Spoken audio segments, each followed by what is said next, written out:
Nadie podía calmar a los gemelos del millonario hasta que la pequeña hija de la empleada doméstica hizo lo que nadie esperaba. La mansión de los Mendoza Salazar se alzaba sobre 5 hectáreas de tierra perfectamente cuidada en Lomas de Chapultepec, en el corazón de la Ciudad de México. Desde afuera, parecía que la felicidad vivía allí. Portones de hierro forjado, fuentes de cantera y mármol, jardines de rosas y bugambilias que un equipo de 6 jardineros mantenía recortados a la perfección. Era el tipo de casa que hacía que los desconocidos bajaran la velocidad de sus carros nada más para quedarse mirando. Pero dentro de esas hermosas paredes, había una tristeza tan pesada que se había metido en las cortinas, en los pisos, en cada rincón de cada cuarto. Alejandro Mendoza Salazar tenía 38 años. Tenía más dinero del que podría gastar en 3 vidas. Era dueño de empresas tecnológicas en 7 países. Su rostro había aparecido en la portada de la revista Forbes México 2 veces. La gente lo llamaba brillante, visionario, imparable. Pero Alejandro no había dormido más de 3 horas seguidas en casi 2 años. Sus gemelos, un niño llamado Mateo y una niña llamada Camila, tenían 2 años y lloraban. No era el llanto normal de un bebé. No era de esos que se arreglan con un biberón, un cambio de pañal o una canción de cuna. Lloraban como llora la gente cuando algo profundo dentro de ellos se ha roto. Sollozos largos, entrecortados, temblorosos que llenaban cada cuarto de aquella mansión y rebotaban contra cada pared costosa hasta que el sonido parecía meterse dentro de tu pecho. Los doctores decían que estaban sanos, perfectamente sanos. Crecían bien, comían bien, se desarrollaban a buen ritmo. Pero en el momento en que la casa se quedaba en silencio, en el instante en que la distracción del sonido y del movimiento se desvanecía, Mateo y Camila comenzaban. Primero uno, luego el otro, hasta que las 2 vocecitas gritaban juntas en una armonía de dolor que nadie podía explicar y nadie podía detener. Alejandro había contratado a 12 niñeras en 18 meses. 12. Cada una llegaba con cartas de recomendación brillantes, credenciales impresionantes, años de experiencia. Cada una duraba en promedio 6 semanas antes de hacer sus maletas en silencio y marcharse. No porque no lo intentaran. Lo intentaron todo. Terapia de música, entrenamiento del sueño, aceite de lavanda en el humidificador, máquinas de ruido blanco, cobijas con peso diseñadas para niños pequeños, asesoras del sueño infantil. Psicólogas infantiles que cobraban 10,000 pesos la hora. Nada funcionaba. La verdad. La verdad que Alejandro enterraba tan profundo dentro de sí mismo que solo la enfrentaba a las 3 de la mañana, cuando toda la casa estaba a oscuras, era que Mateo y Camila lloraban por su madre. Su nombre había sido Valentina. Tenía 34 años cuando murió. Un aneurisma cerebral, repentino y cruel y completamente sin aviso. Estaba riéndose de algo en la televisión una noche y luego ya no se reía y luego ya no estaba. Los gemelos tenían 4 meses. Nunca conocieron su rostro como un niño debe conocer el de su madre. Pero de alguna manera, en esa forma misteriosa y sin palabras en que los niños muy pequeños entienden el mundo, sabían que ella faltaba. Sentían su ausencia como uno siente el aire frío que entra por una grieta en la pared. No puedes ver la grieta, pero la sientes. Siempre. Alejandro también la sentía. La sentía cada solo día. Pero era un hombre que había construido toda su vida en torno a resolver problemas, y este era el único problema que no podía resolver. No podía traer a Valentina de vuelta. No podía explicarles a unos niños de 2 años por qué los brazos de su madre nunca los volverían a abrazar. No podía llenar la forma exacta del hueco que ella había dejado. Así que trabajaba. Trabajaba 18 horas al día porque la oficina era el único lugar donde su cerebro podía concentrarse en algo que no fuera el sonido de sus hijos llorando. Se decía a sí mismo que era necesario. Se decía que estaba construyendo el futuro de ellos. Se decía muchas cosas a las 3 de la mañana. Su madre voló desde Monterrey 2 veces y lloró todo el tiempo. Su hermana le hablaba todos los domingos y siempre le decía lo mismo. Alejandro, necesitas ayuda. Ayuda de verdad. No otra niñera. Su mejor amigo Maximiliano, que lo conocía desde la universidad, Vino a visitarlo una vez y se fue con una expresión sacudida que no tenía nada que ver con la mansión ni con el dinero. Te estás desapareciendo, le dijo Max en la puerta. ¿Lo puedo ver? Alejandro no le respondió. No supo cómo. La casa funcionaba con un horario meticuloso manejado por su ama de llaves, una mujer perspicaz llamada Doña Margarita, de 60 años, que ya lo había visto todo.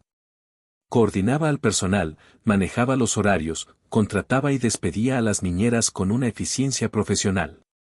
Era ella quien evitaba que todo aquel sistema frágil se derrumbara por completo. Fue doña Margarita quien contrató a Guadalupe Hernández Vázquez. Lupita tenía 32 años. Había salido de San Pablo Villa de Mitla, en Oaxaca, hacía 11 años con 800 pesos, una sola maleta y una determinación tan callada y tan fuerte que pudo haber movido montañas. Había trabajado como camarista de hotel, en limpieza de hospital, como conserje de escuela y durante los últimos 4 años, como empleada doméstica para familias adineradas de la zona. No era la empleada más experimentada que doña Margarita había contratado en su vida. No tenía una larga lista de cartas impresionantes de familias famosas. Pero doña Margarita tenía un don para leer a la gente y, cuando Lupita se sentó frente a ella en la cocina para la entrevista, doña Margarita notó algo. Lupita no miró las cubiertas de mármol, ni el candil sobre la isla de la cocina, ni la vista del jardín a través de la ventana. Miró a doña Margarita, directamente, con calidez, con ese tipo de atención completa que la mayoría de la gente ya no sabe dar. Debo decirle, dijo doña Margarita con cuidado hacia el final de la entrevista, que esta no es una casa fácil. Lupita asintió.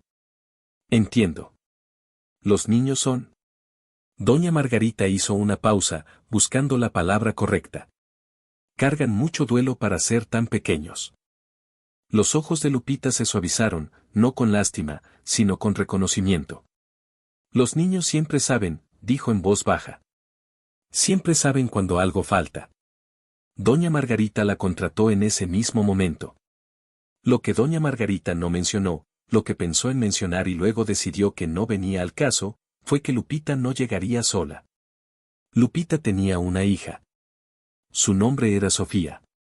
Tenía 3 años y era, en la cuidadosa y profesional opinión de doña Margarita, el ser humano pequeño más extraordinario con el que se había topado en su vida. Sofía Hernández lo cambió todo. Pero nadie lo sabía todavía. Ni doña Margarita. Ni Alejandro. Ni siquiera Lupita. Empezó un martes por la mañana de noviembre, cuando los árboles de jacaranda alrededor de la mansión ya no tenían flores y el cielo de la Ciudad de México tenía ese gris pálido particular del inicio del invierno. Lupita llegó para su primer día de trabajo con una bolsa de productos de limpieza al hombro y a Sofía apoyada en la cadera, los rizos oscuros de la niña cayendo sobre el cuello de su madre, sus ojos cafés enormes, curiosos y completamente sin miedo.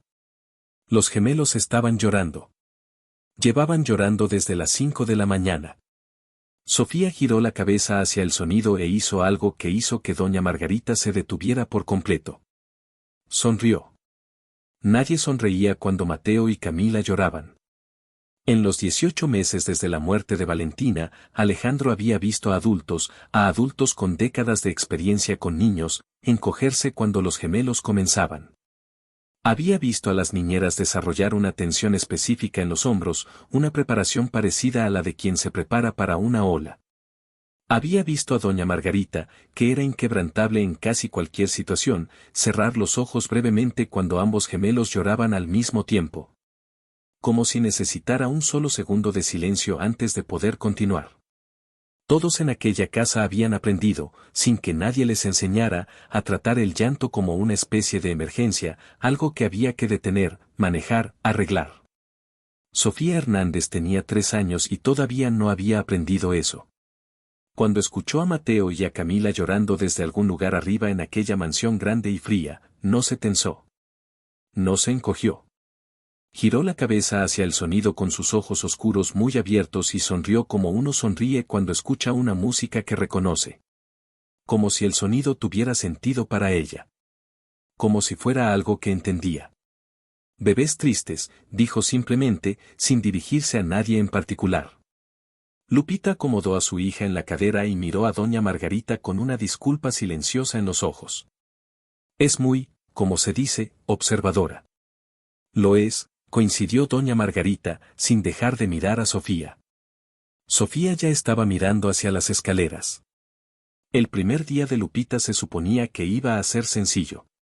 Doña Margarita le mostraría la casa, le explicaría el horario, le presentaría al resto del personal. No conocería a Alejandro sino hasta más adelante en la semana. Él estaba en Polanco atendiendo juntas y no regresaría hasta el jueves. Ella no sería responsable de los niños en absoluto. Ese era el trabajo de la niñera. La niñera actual era una mujer paciente de origen escandinavo llamada Beatriz Domínguez, que había durado más que la mayoría, 3 meses completos, y que manejaba los días de los gemelos con un compromiso silencioso, firme, inquebrantable, incluso cuando estaban en sus peores momentos. El plan estaba claro. El plan tenía sentido. El plan duró hasta que llegaron al final de la escalera. Beatriz estaba en el cuarto de los niños, que era una habitación grande y hermosa pintada de un amarillo pálido, llena de juguetes y libros y con un mural pintado a mano de animales en una pradera que Valentina había encargado antes de morir. Estaba sentada en el piso entre las dos camitas, la espalda contra la pared, las manos abiertas descansando sobre las rodillas. La postura de alguien que ha estado sentado en el mismo lugar por mucho tiempo y ha hecho las paces con eso.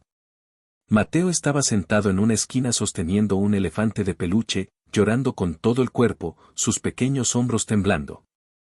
Camila estaba parada en la ventana con ambas manos pegadas al vidrio, llorando con sollozos largos, agotados, fluyendo, mirando algo afuera que solo ella podía ver. El sonido llenaba el pasillo. Llenaba toda la planta alta, presionando contra las paredes.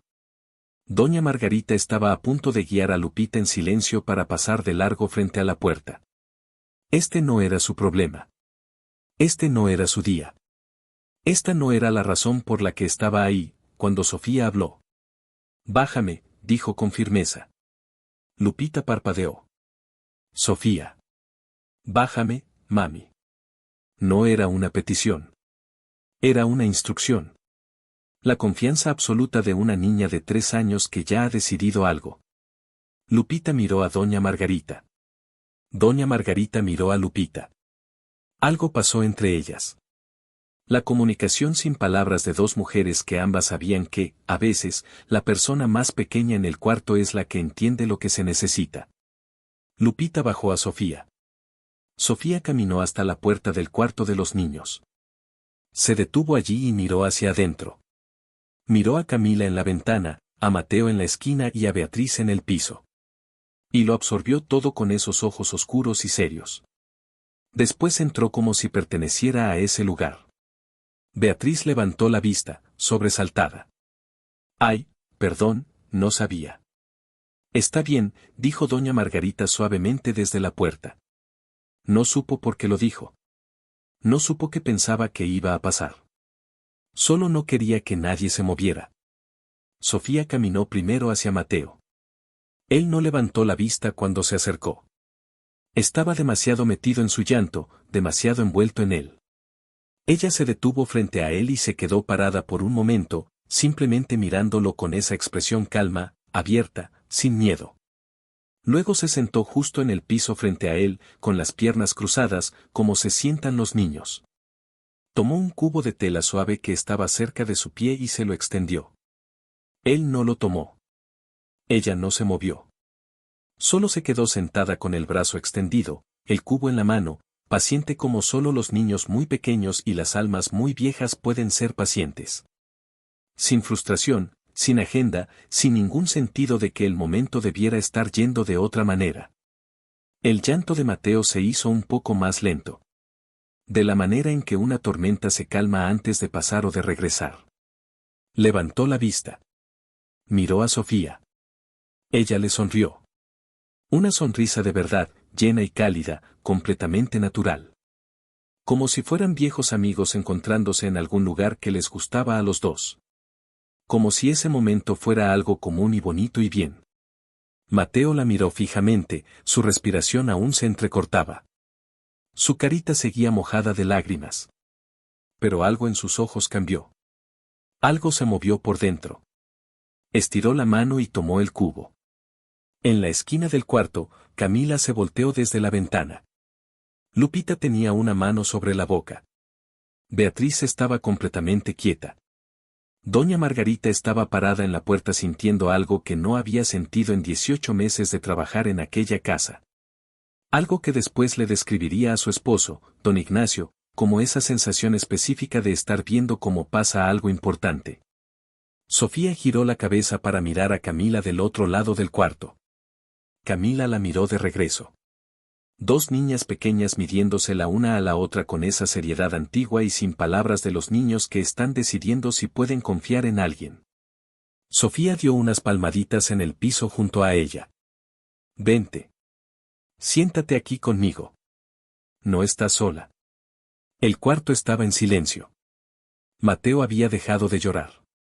Camila caminó por el cuarto despacio, con cuidado, sus pequeños pies metidos en sus calcetines amarillos, y se sentó en el piso junto a Sofía. Sofía la miró de la misma forma en que había mirado a Mateo. Abierta. Cálida. Sin miedo. Después Sofía hizo algo que le partió el corazón a Lupita y se lo volvió a juntar al mismo tiempo. Se inclinó y apoyó su pequeña cabecita oscura sobre el hombro de Camila. Solo eso. Nada más. Sin palabras, sin canciones, sin estrategias, sin técnicas.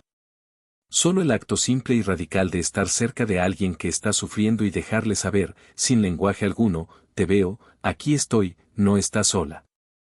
Camila soltó un último suspiro tembloroso. Y luego se quedó callada. Alejandro llegó a casa el jueves por la noche, agotado de esa manera particular en que se agota la gente rica, exitosa y en duelo. No por trabajo físico, sino por el esfuerzo de fingir estar bien en cuartos llenos de gente que necesitaba que él estuviera bien. Su chofer cruzó los portones de hierro a las 7:14 de la noche. La mansión estaba iluminada por dentro, con una luz amarilla cálida en cada ventana. Y por un momento, Alejandro se quedó sentado en la parte trasera del carro y la miró como siempre la miraba al regresar a casa, armándose de valor, preparándose para el sonido, poniéndose la armadura. Amaba a sus hijos más de lo que jamás se había imaginado que era posible amar algo. Eso era lo que nadie veía desde afuera, viendo las portadas de Forbes y las juntas de consejo y las jornadas de 18 horas. Amaba a Mateo y a Camila con una desesperación que a veces lo asustaba. Y porque los amaba tanto, y porque no podía arreglar lo que estaba mal, y porque no podía traer de vuelta a la mujer cuya ausencia era la fuente de todo aquello, ese amor no tenía a dónde ir. Simplemente se quedaba dentro de él, pesado y dolido, transformándose lentamente en algo que se acercaba peligrosamente a la desesperación. Salió del carro. Caminó hacia la puerta principal. Se detuvo. La casa estaba en silencio. No el silencio contenido de quienes esperan a que el llanto vuelva a empezar. No el silencio agotado del después, cuando los gemelos por fin se habían quedado dormidos llorando y el personal caminaba con cuidado por los cuartos como gente que tiene miedo de despertar algo. Este era un silencio diferente. Un silencio cálido. Un silencio con algo dentro. Alejandro se quedó parado en el vestíbulo y escuchó. Y lo que escuchó fue risa. Una risa pequeña, ligera, burbujeante, que venía de la sala de estar al fondo del pasillo. Caminó hacia ella sin quitarse el abrigo. La escena que encontró en aquella sala se le quedaría grabada por el resto de su vida. Lo supo en el momento en que la vio. Lo supo de la manera en que uno sabe ciertas cosas, no en la cabeza, sino en algún lugar más abajo, en el sitio donde viven las verdades más importantes. Mateo y Camila estaban en el piso. No estaban llorando. Ni siquiera estaban a punto de llorar. Se estaban riendo. Los dos al mismo tiempo. Esa risa sin reservas, de cuerpo entero, de niños de 2 años que han encontrado algo absolutamente maravilloso.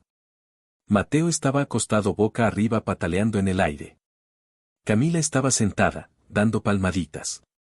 Y en el centro de todo, haciendo caras, las caras más comprometidas, ridículas y entregadas que Alejandro había visto en su vida, había una niña pequeña a la que nunca había visto. Era chiquita. 3 años, tal vez. Cabello oscuro y rizado, piel morena, llevaba puesto un suéter rojo con una fresa bordada al frente. Aparentemente había decidido que el mejor y más alto uso para su tarde era hacer reír a 2 bebés tristes. Y estaba persiguiendo ese objetivo con total dedicación. Cruzaba los ojos. Inflaba los cachetes. Hacía un sonido como de globo desinflándose que mandaba a Mateo a nuevos ataques de risa cada vez que lo hacía. Alejandro se quedó parado en la puerta por un buen rato. No podía moverse.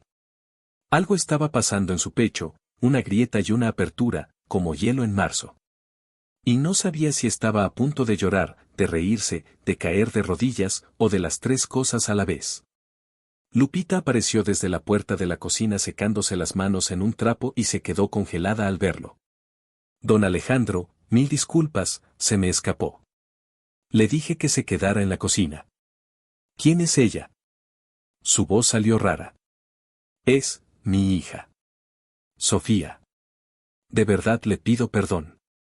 Ya sé que no debería estar aquí. No, dijo él, levantando una mano. No te disculpes. Lupita se quedó quieta. Alejandro volvió a mirar a sus hijos. Camila había gateado hasta Sofía y le había puesto las 2 manitas en los cachetes, apretándole la cara con suavidad. Y Sofía se sometía a aquello con una paciencia y un buen humor casi imposibles de creer en una niña de 3 años. Mateo ahora estaba intentando treparse a la espalda de Sofía. Sofía estaba intentando mantenerse derecha mientras seguía haciendo su cara ridícula, lo cual hacía que toda la escena fuera 10 veces más graciosa. ¿Cuánto tiempo lleva esto?, dijo Alejandro en voz baja. Lupita dudó. Desde el martes, señor. La primera mañana que vine. Ella sola se metió. No pude detenerla. Pero ellos. Se interrumpió. Lo intentó de nuevo. Dejaron de llorar al instante. No sé cómo explicárselo.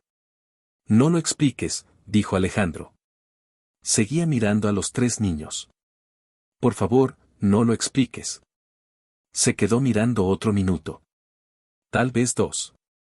Perdió la noción del tiempo de la manera en que uno la pierde cuando algo hermoso está pasando y tienes miedo de que, si lo notas demasiado, se vaya a detener. Después hizo algo que se sorprendió incluso a sí mismo. Se sentó en el piso. Así nada más se sentó. Justo ahí en la puerta de la sala, con su abrigo costoso encima, su portafolios todavía colgado del hombro. Y se sentó en el piso como si no tuviera otra opción, como si sus piernas simplemente hubieran decidido que ahí era donde iban a estar. Sofía lo miró. Dejó de hacer caras. Lo observó con esos ojos café serios por un largo momento de medir. Luego tomó un osito de peluche pequeño que estaba en el piso a un lado de ella y se lo extendió, de la misma manera en que le había extendido el cubo a Mateo, con esa misma generosidad paciente, sin prisa. Completamente incondicional. Alejandro se quedó mirando el osito. Tenía la garganta tan apretada que no podía hablar. Estiró la mano y lo tomó.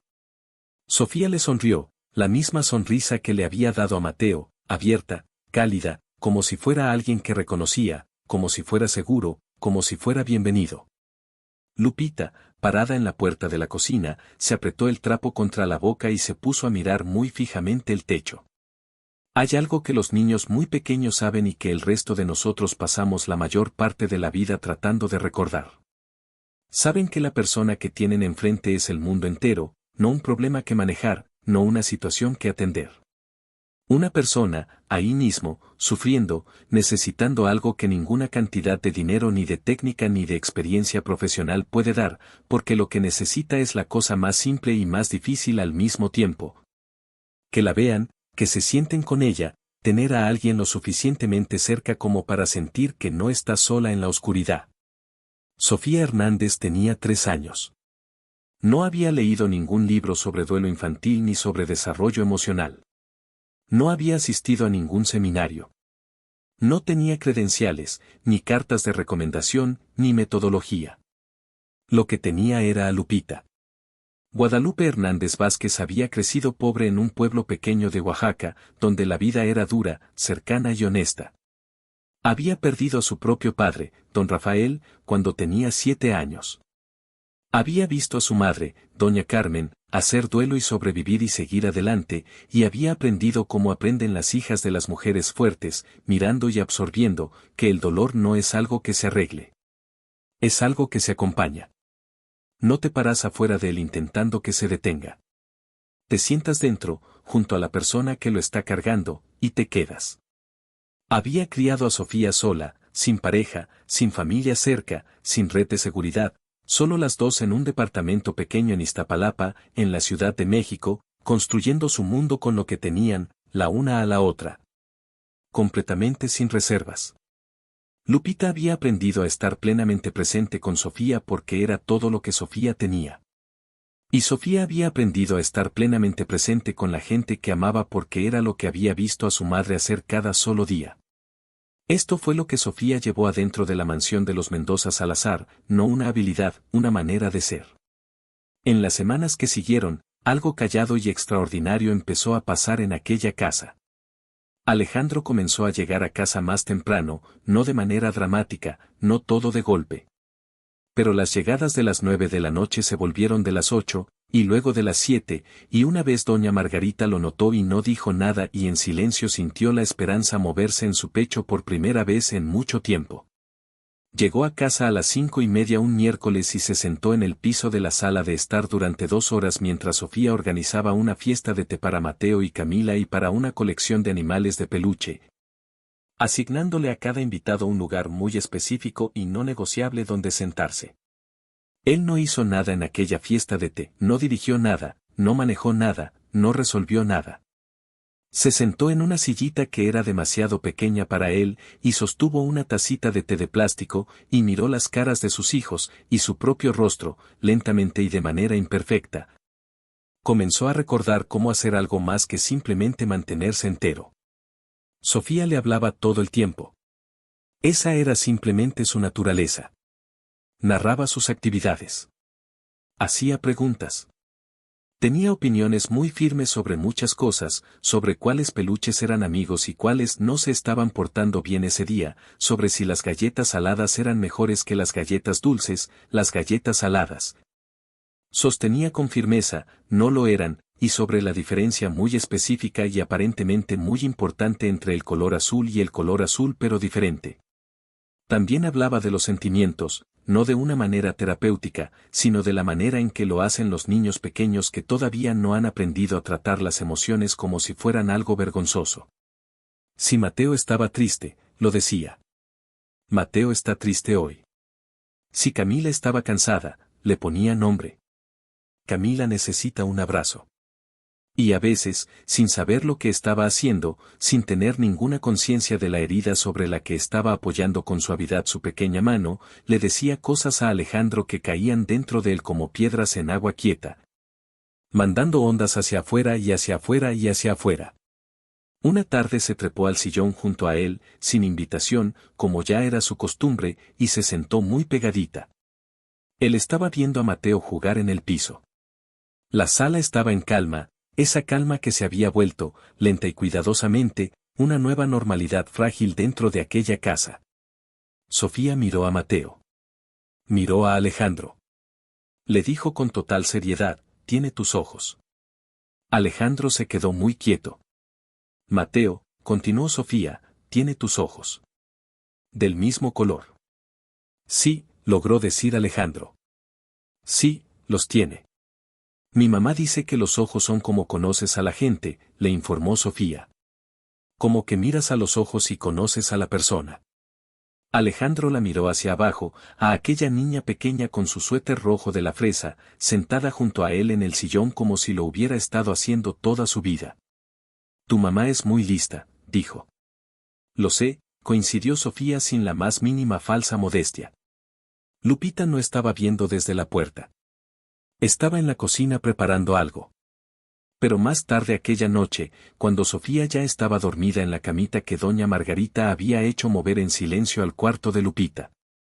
Lupita se sentó en la mesa de la cocina con una taza de té de manzanilla y se puso a pensar en lo que significaba caer dentro de un lugar roto y ser, sin proponértelo, justo lo que ese lugar necesitaba. A veces se preocupaba. Sabía que aquella situación era inusual. Sabía que las líneas entre el personal y la familia debían ser claras y no cruzarse. Sabía que lo que estaba pasando en la sala cada noche, su hija sentada en el sillón de un empresario millonario diciéndole que su hijo tenía sus ojos. Su hija corriendo cada mañana al cuarto de los niños y empezando de inmediato las negociaciones sobre a qué juego iban a jugar primero, estaba fuera de cualquier arreglo profesional normal. Pero también pensaba en Mateo y en Camila. Pensaba en cómo habían sido antes de Sofía, en cómo toda la casa había vibrado con su duelo de una manera que hacía que hasta el aire se sintiera triste. Y pensó, a veces lo correcto y lo complicado son la misma cosa. Se tomó su té. Escuchó la casa en silencio. Por primera vez desde donde su memoria alcanzaba, el silencio se sentía seguro. Pasó un sábado de febrero, de esas mañanas de febrero en la Ciudad de México en las que el cielo está blanco y el suelo está frío y los árboles sin hojas parecen estar estirándose hacia algo que no logran alcanzar del todo. Y el mundo se siente muy quieto, como si estuviera conteniendo la respiración, esperando algo. Alejandro estaba despierto a las 5 de la mañana, lo cual no era inusual, pero esta mañana no estiró la mano hacia su celular. No abrió su laptop. Solo se quedó acostado en la oscuridad y escuchó la casa, y lo que escuchó fue nada, del buen tipo de nada, ese tipo de nada que significaba que sus hijos estaban durmiendo en paz y que el día todavía no había empezado. Y que había, solo por este momento, ninguna emergencia. Se levantó. Bajó. Se preparó café, cosa que casi nunca hacía. Por lo general solo esperaba a que llegara el personal de cocina. Se quedó parado frente a la ventana y miró cómo la luz pálida de la mañana subía sobre el jardín, y pensó en Valentina. Pensó en la forma en que ella se reía. Pensó en la manera específica en que decía su nombre cuando estaba a punto de decirle que estaba siendo ridículo por algo, lo cual pasaba seguido y lo cual él había amado desesperadamente. Pensó en cómo había mirado ella la pantalla del ultrasonido cuando se enteraron de que eran dos. En cómo se había volteado hacia él con los ojos llenos de lágrimas y le había dicho, Alejandro, son dos. Son dos personitas completas. Pensó en cómo había pasado los últimos 2 años intentando huir del dolor porque el dolor parecía que lo iba a matar si dejaba de moverse. Y pensó en cómo se había equivocado, en cómo no puedes huir del dolor, en cómo te espera, en cómo lo único que verdaderamente ayuda, lo que una niña de 3 años había sabido sin que nadie se lo enseñara, es dejar de correr y permitir que alguien se siente contigo dentro de él. Escuchó unos piecitos en las escaleras. Se volteó. Sofía estaba parada en la puerta de la cocina con su pijama, una pijamita amarilla con patitos. El cabello alborotado de dormir, un puñito tallándose un ojo. Lo miró con esa mirada directa, sin vergüenza, que nunca dejaba de alcanzar algo dentro de él. «Estás despierto temprano», dijo él suavemente.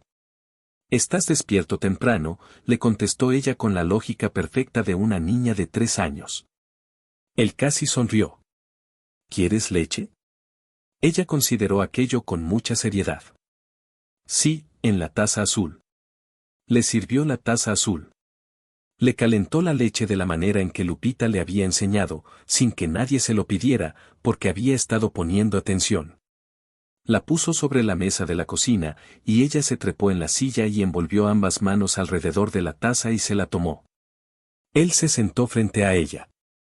Se quedaron callados un momento. La luz de la mañana estaba pasando del gris a un dorado pálido. Afuera, un pájaro había empezado a cantar en algún lado. Después Sofía dejó la taza y lo miró con una expresión tan sincera y tan seria que le hizo doler el corazón. «Te oí anoche», dijo ella. Él se quedó quieto. «¿Me oíste?». «Desde mi cuarto, a través de la pared». Lo siguió mirando. «Estabas llorando». Él no sabía que estaba haciendo ningún ruido. Pensaba que había sido callado. Siempre era callado. «Sofía». «No pasa nada», dijo ella simplemente.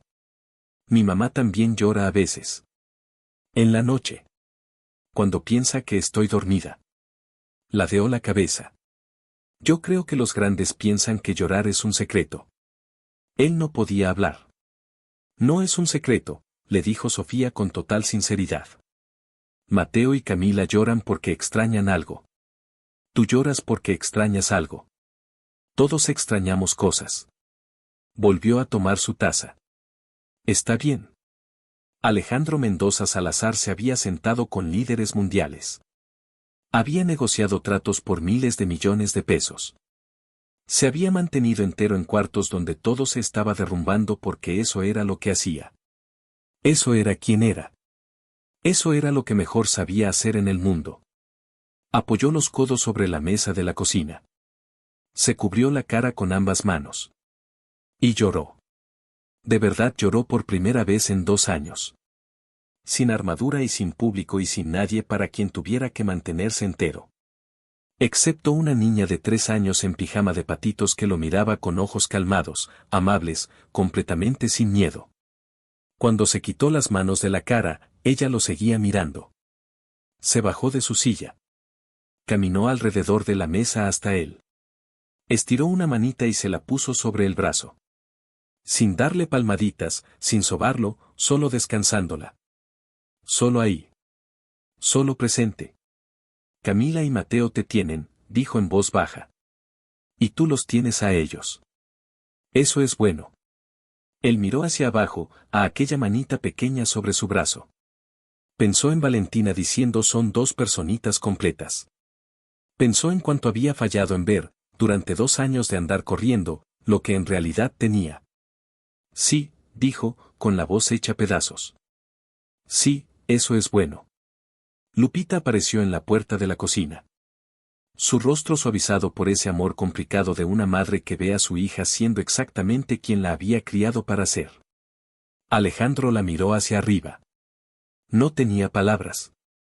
Pero ella vio todo en su cara.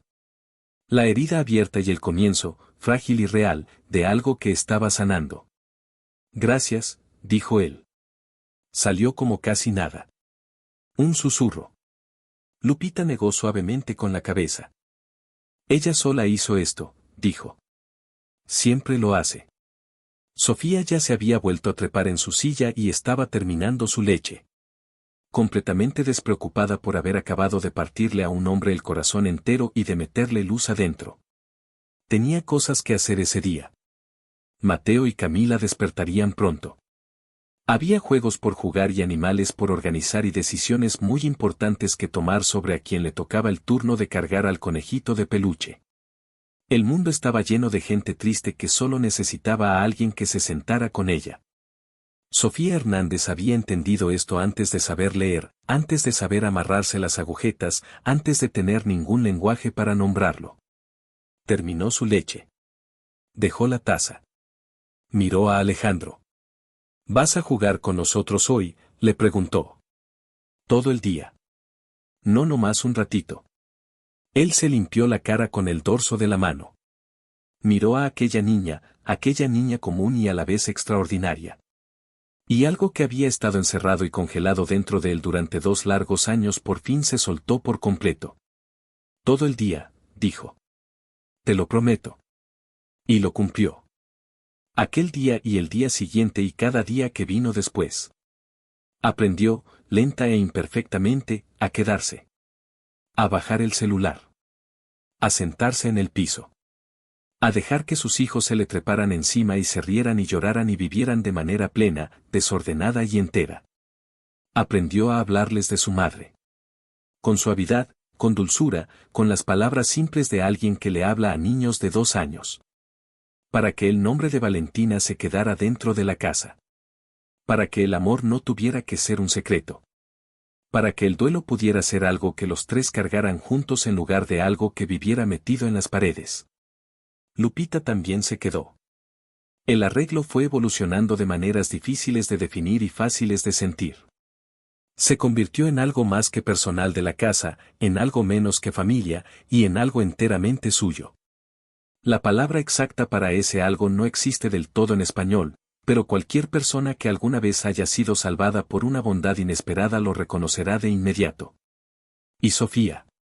Sofía creció dentro y fuera de aquella casa de la manera en que los niños crecen en los lugares que se sienten como hogar. Creció junto a Mateo y a Camila, que fueron creciendo, de niños pequeños en duelo, hasta convertirse en niños brillantes, risueños y de corazón completo, que sabían lo que se sentía la pérdida, y sabían también que la pérdida no tenía la última palabra. Años después, cuando Mateo ya era grande y alguien le preguntó cuál era su recuerdo más antiguo, tuvo que pensarlo por un buen rato. Después dijo, una niña sentándose en el piso a un lado mío cuando yo estaba llorando, extendiéndome un cubo. Como si estuviera diciéndome, ten, aquí estoy, no tienes que estar solo. Hizo una pausa. No sé por qué lo recuerdo. Solo tenía 2 años. Pero el cuerpo recuerda lo que la mente olvida. El corazón guarda lo que necesita. Lo más poderoso que un ser humano puede ofrecerle a otro no es dinero. No es experiencia. No es la solución perfecta. Es simplemente esto. Verlo. Sentarse con él. Verlo. Sofía Hernández lo supo a los 3 años. Nunca lo olvidó.